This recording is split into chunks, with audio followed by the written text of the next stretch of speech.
Antep fıstığının hasadı yılın 3 ayı tam hasat dönemidir. Bu hasat dönemi ikiye ayrılır.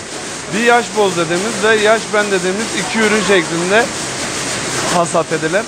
İlk başta yaş boz ham bir üründür, o hasat edilir. Yaş boz ürünler baklavalık, pastalık olarak kullanılır. Ve daha sonrasında son bir buçuk aylık dönemde de çerezlik, kuru yemişte kullandığımız Antep fıstıkları hasat edilir. Yaş ben dediğimiz olaylar. Bu yaş ben dediğimiz olaylarda çerezlik olur. Yaş benin işletmesi daha fazladır.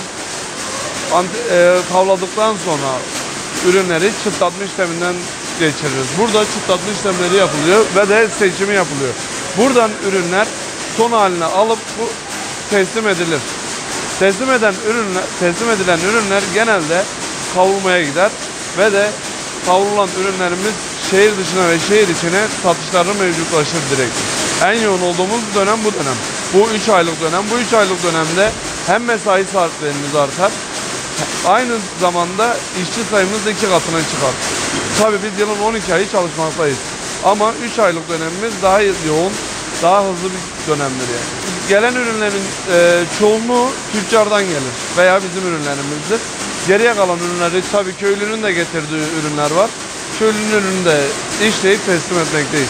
Burada hazır olan ürünlerin dönem değişmekle birlikte çoğunluğu %40 gibi bir oranı ihracata gitmektedir. Yurt dışına ihraç edilmektedir yani. Yani sezon olduğu zaman her yıl tempo devam eder. Bazı yıllar biraz azdır, bazı yıllar daha fazladır. Bu yıl biraz daha az geçen yıla göre. Geçen yıl rekoltemiz 400 bin tonken bu yılki rekoltemiz 100 bin ton gibi bir şey. 1/4'e düşmüş. Antep fıstığında periyodiste dediğimiz bir olay var. Bir yıl olur, bir yıl olmaz. Bu yıl olmayan yılıydı.